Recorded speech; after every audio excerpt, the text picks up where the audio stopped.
ഞങ്ങൾ അപ്ലോഡ് ചെയ്യുന്ന വീഡിയോസ് നിങ്ങളിലെത്താൻ ഈ ചാനൽ ഇന്ന് തന്നെ സബ്സ്ക്രൈബ് ചെയ്യണം. അതോടൊപ്പം ബെല്ലൈക്കൺ പ്രസ് ചെയ്യാൻ മറക്കരുത്.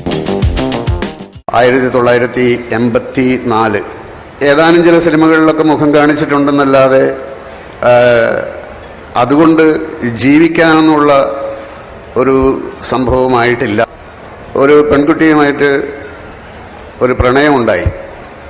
ഈ സാമ്പത്തികമൊന്നും നോക്കിയിട്ടില്ലല്ലോ പ്രണയിക്കുന്നത്. അങ്ങനെ ഞാനൊരു ദിവസം ഇന്നസെന്റിനോട് പറഞ്ഞു, ഞാൻ നാട്ടിലേക്ക് പോവുകയാണ്, 2 ദിവസം കഴിഞ്ഞിട്ട് എൻ്റെ കല്യാണമാണ്. പുള്ളി എൻ്റെ കയ്യിൽ ഒരു 400 രൂപ തന്നു. ഞാൻ ചോദിച്ചു, നിങ്ങളുടെ കയ്യിൽ പൈസയൊന്നുമില്ലല്ലോ, ഇത് എവിടുന്ന് ഈ 400 രൂപ കിട്ടി? അപ്പോൾ പുള്ളി പറഞ്ഞു, ആലീസിൻ്റെ വള. അപ്പം എൻ്റെ ബന്ധുക്കളെയൊക്കെ ഞാൻ വീട്ടിൽ അവിടെ ഒരാളെ വിളിച്ചു പറയുകയും ഒരു ഓട്ടോറിക്ഷ എടുത്തിട്ട് അവരെയൊക്കെ വിവരം പറയുകയും ചെയ്തു. ആരും വരാതിരിക്കാനാണ് ക്ഷണിക്കുന്നതെന്നുള്ള മട്ടിലായിപ്പോയി. അവളുടെ കഴുത്തിലൊരു താലി കെട്ടണം, സ്വർണത്തിൻ്റെ താലി കെട്ടണം. ഞാൻ പറഞ്ഞു, സ്വർണത്തിൻ്റെ താലി കെട്ടാൻ എൻ്റെ കയ്യിൽ പൈസയൊന്നുമില്ല, നടക്കില്ല, അതില്ലാതെ പറ്റില്ല എന്ന് പറഞ്ഞിട്ട് അമ്മ ഒരുപാട് വാശി പിടിച്ചു. അപ്പം നേരെ ഞാൻ മമ്മൂട്ടിയുടെ അടുത്ത് പോയി. രാത്രിയാണ്. അപ്പോൾ ഞാൻ പറഞ്ഞു, ഇങ്ങനെ നാളെ എൻ്റെ കല്യാണമാണ്, നാളെ റേസ് ഓഫീസിൽ വെച്ചിട്ട് ആരെയും ക്ഷണിക്കുന്നൊന്നുമില്ല, എനിക്കൊരു 2000 രൂപ വേണം, ഒരാവശ്യമുണ്ടെന്ന് പറഞ്ഞു.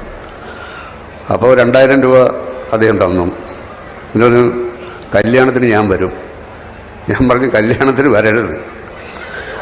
അങ്ങനെ ഞാൻ ഇതുകൊണ്ട് സ്വർണത്തിൻ്റെ ഒരു താലി വാങ്ങിച്ചു. രജിസ്റ്റർ ഓഫീസിൻ്റെ വരാന്തയിൽ വെച്ചാണ് ഞാനത് എൻ്റെ ഭാര്യയായ അവരുടെ കഴുത്തിൽ കെട്ടുന്നത്. ഒരു ക്രിസ്ത്യാനി തന്ന 400 രൂപ, മുസ്ലിമായ മമ്മൂട്ടി തന്ന രൂപയ്ക്ക് ഹിന്ദുവായ പെൺകുട്ടിയുടെ കഴുത്തിൽ ഞാൻ കെട്ടിയ സ്വർണത്താലി.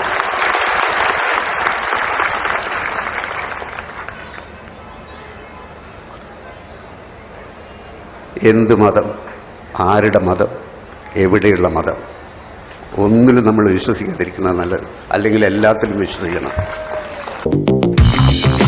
ഞങ്ങൾ അപ്ലോഡ് ചെയ്യുന്ന വീഡിയോസ് നിങ്ങളിലെത്താൻ ഈ ചാനൽ ഇന്ന് തന്നെ സബ്സ്ക്രൈബ് ചെയ്യണം. അതോടൊപ്പം ബെല്ലൈക്കൺ പ്രസ് ചെയ്യാൻ മറക്കരുത്.